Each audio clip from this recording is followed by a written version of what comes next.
From today's gospel. Then Jesus said, "Were not 10 cleansed? Where are the 9?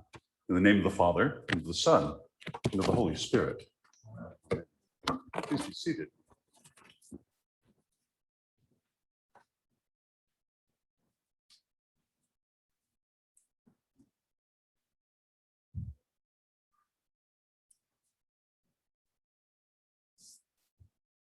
Today we have 2 stories in the Old Testament and in the Gospel about lepers.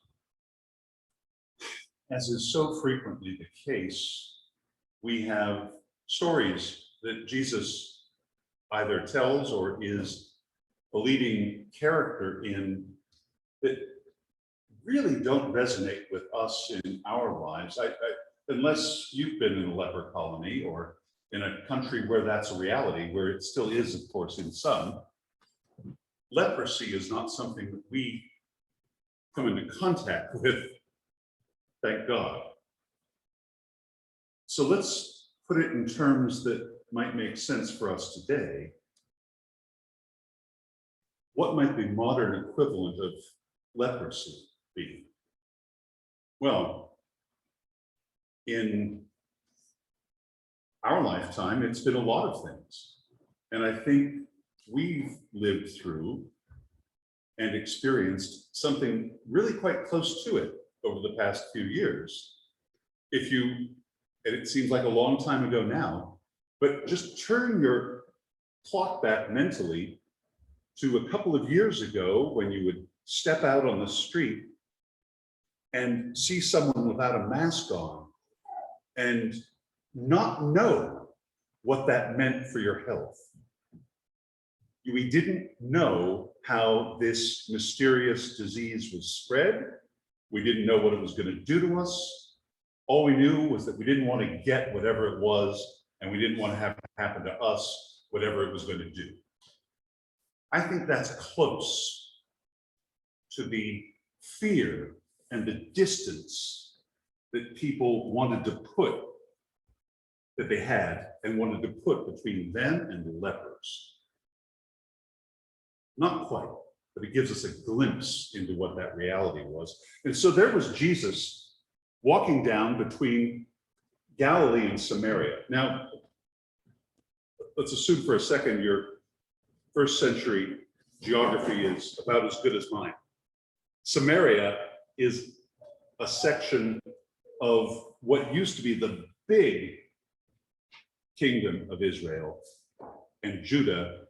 It's a little section where a small group of people called Samaritans went. Today, there are 800 Samaritans left, which are up from 200 20 years ago. They've seen a resurgence. It's a very small community which worship in the same way as Jews did then, much like a small Orthodox community might in, say, Brooklyn. They hold tight to their traditions, and they're very, very severe in terms of their traditions. And they don't marry outside their group, which has all sorts of problems for longevity and other issues.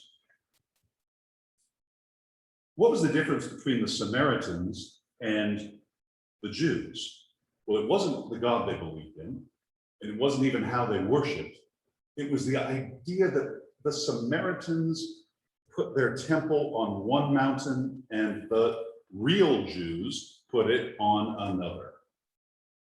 And the real Jews, quote unquote, at Jerusalem hated the Samaritans. They were foreigners, as you even saw in the words of Jesus today. I do believe that he was using the word foreigner, which is even nastier in the Greek, with his tongue in his cheek. And so what is really happening in this story? I ask you this. So 10 guys are walking down the street with leprosy, and they give distance to Jesus, whom they've heard about, and yet they yell out, "Master, have mercy on us."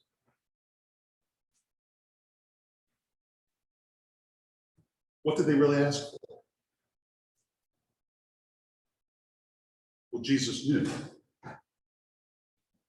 obviously cleanse us from our uncleanness.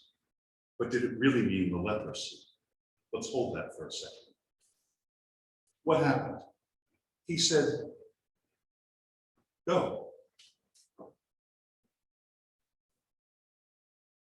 You will be healed, and show yourself to the priests. And in making that leap of faith, both to ask this person to have mercy on them and turning in faith and doing what he said, they were healed of their uncleanness. They were healed of their leprosy. And one of them turns around, praises God, falls on his face, and thanks Jesus for it. And thanks God for it. I ask you, in your own mind, what's the next chapter of this story? Jesus asks, where are the other 9? What's the next sentence in this story? It doesn't say. That's the end of it. What do you think the next sentence is?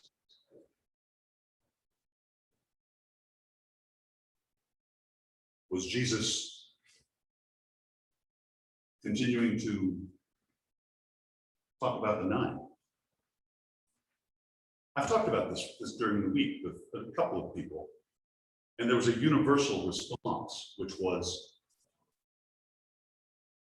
the ungrateful 9, and it was negative on them. It was negative on them. Almost as if to say, okay, I'll take back the cleansing, you ungrateful so-and-sos. That's a very human response.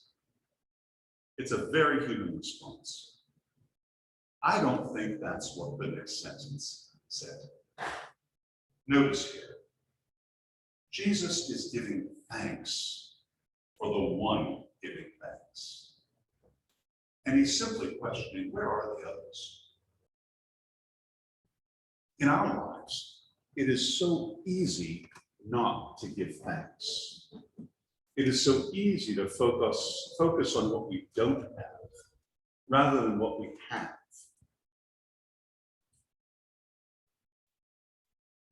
I wonder if the real miracle here and the real healing happened when he came back. Not that he was cleansed of his leprosy, but that his soul was healed. That he came back and he gave thanks. We celebrate the Holy Eucharist, Eucharisto, I give thanks in the Greek, each Sunday in this church. It's a sacrifice, and yet it's a thanksgiving. We are commemorating the life, death, and resurrection of Jesus Christ at this altar by giving thanks for it. We are the 10th leper. We are all of us in our imperfection saying, Jesus, Master, have mercy on us. Let's be that 10th leper and not the ungrateful 9. And let us not pat ourselves on the back for being thankful by looking down on those who can't be at this point. I think it's easy to look at those who don't get it and those who work against us in our lives and wish them ill. That can be satisfying and that can be easy. And yet, on my best days, not every day, but on my best days, I look at those folks and I pray for them and I try to put myself in their position and I say to myself, thank God I'm not them or married to that person. What a miserable life they're living. And the word miserable always comes back to me. I think about words a lot. And miserable is a good word. The root of it is miserere, miserere, not as in miser, but as in mercy. A miserable offender as the old prayer book had it, have mercy on us miserable offenders, wasn't that we're wretched, but that we are worthy of mercy. And so I say to you, thank God, we are miserable lepers. Acknowledging that we're miserable lepers is one thing. Let's be thankful, miserable lepers. Today, we celebrate our animals as well, whether they're at home ripping up our house or they're here in the pews behaving exceptionally well. I will note in both sections of the church, they're behaving really well. They bring joy to our lives. Any of you who has had a pet knows that.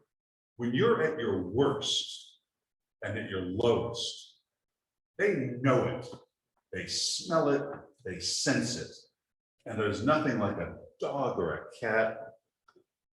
Other animals aren't as sentient. They come up to you, they cuddle next to you, they roll up on the couch with you and bring you unconditional love.